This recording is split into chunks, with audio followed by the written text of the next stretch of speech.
በማደጎ ያሳደጉኝ ቤተሰቦቼ በሞት ከተለዩ በኋላ ንብረት የመውረስ መብት ይኖረኛል ወይ የሚል ጥያቄ ብዙዎች ያነሱልኛል።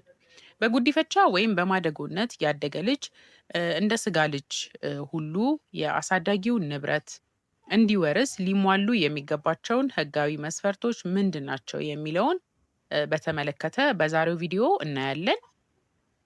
ሰላም፣ እንዴት ናችሁ? እኔ ጠበቃ ምህረት ነኝ። እንግዲህ ለተወሰነ ጊዜ ጠፋ ብዬ ነበረ። አሁን እንግዲህ መጥቻለሁ። ትንሽ ስራ ስለበዛ ነው፣ ይቅርታ እንጠይቃለን። ስለዚህ እንግዲህ ባለን ጊዜ ህጋዊ መረጃዎችን መስጠታችንን እንቀጥላለን ማለት ነው። እንግዲህ ዛሬ ከምናነሳው ነጥብ ጋር በተገናኘ በፌዴራሉ የቤተሰብ ህግ አንቀጽ 180 እና ተከታዮቹ ድንጋጌዎች እንዲሁም ደግሞ ይህንን ህግ ለማሻሻል በወጣው አዋጅ ቁጥር 1070 ያው ይሄ ከግምት በገባ መልኩ ማለት ነው። አንድ ሰው የስጋ ወላጆቹ ባልሆኑ ሰዎች ሲያድግ በህጉ የተቀመጡ የጉዲፈቻ ህግ መስፈርቶችን ባሟላ መልኩ መሆን እንዳለበት ያስቀምጣል።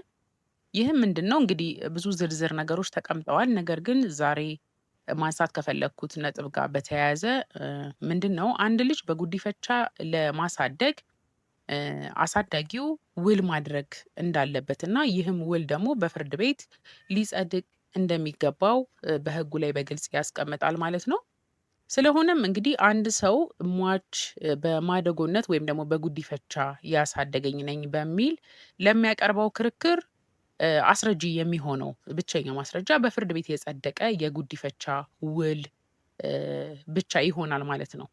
ስለዚህ ይህንን ማሟላት ሲችል ብቻ ነው ልክ አሳዳጊው ከአብራኩ እንደወለደው ህፃን ሁሉ ተቆጥሮ የወራሽነት መብት የሚያገኘው ማለት ነው። የጸና የጉዲፈቻ ውል በፍርድ ቤት የጸደቀ ከሌለ ወራሽ ለመሆን አይቻልም ማለት ነው። በነገራችን ላይ ከዚህ ጉዳይ ጋር በተያያዘ የፌዴራል ጠቅላይ ፍርድ ቤት ሰበር ሰሚ ችሎት በመዝገብ ቁጥር 199906 ላይ ውሳኔ ሰጥቷል። በቅርቡ ታትሞ የወጣ ነው።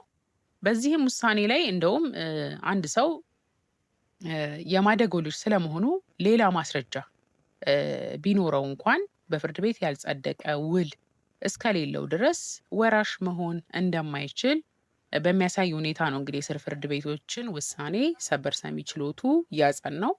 እንዲሁም በዚህ ውሳኔ እንደተገለጸው እንግዲህ ማደጎ ስለመሆኑ የሚጠቁም ሌላ ማስረጃ ቢኖር እንኳን ስለ ልጁ የጉዲፈቻ ውሉን የሚተካ አይሆንም ማለት ነው። ይህም ማለት ምንድን ነው? በዚህ መዝገብ ላይም እንደተገለጸው ለአሳዳጊው እንግዲህ መዝገቡ ላይ የነበረው ታሪክ ምንድን ነው? ለአሳዳጊው ከአካባቢው አስተዳደር የተሰጠ የምስጋና ሰርተፍኬት ነበረ። ይህም ምንድን ነው? በወቅቱ ህፃኑን ለማሳደግ ሲወስድ ህፃኑ ቤተሰብ ያልነበረውና ከፍተኛ ችግር ላይ የነበረ በመሆኑ ትብብር በማድረግ ህፃኑን ለማሳደግ ፈቃደኛ በመሆኑ ይህንን የምስጋና ሰርተፍኬት ሰጥተናቸዋል የሚል ነበረ ከአካባቢው አስተዳደር ሰርተፍኬት የተሰጠው። ይሄ እንግዲህ በግልጽ ያ ግለሰብ ይህንን ህፃን እንዳሳደገው የሚጠቁም ማስረጃ ነው። ነገር ግን ወደ ውርስ መብት ስንመጣ በፍርድ ቤት የጸደቀ የጉዲፈቻ ውል የግድ ይላል ማለት ነው። ይሄንን ነው እንግዲህ በዚህ ሰበር ውሳኔ ላይም ተንጸባርቆ እያየ ነው ማለት ነው።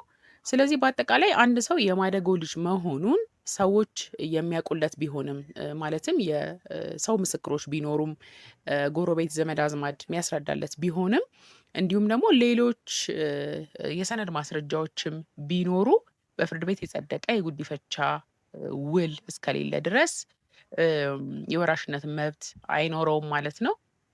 እንግዲህ በዛሬው ቪዲዮ አዲስ የህግ መረጃ ስለ ጉዲፈቻ ህግ ነው ያነሳውላችሁ። ከቀናት በኋላ ተመልሼ በሌላ አዲስ የህግ መረጃ እመጣለሁ። መልካም ጊዜ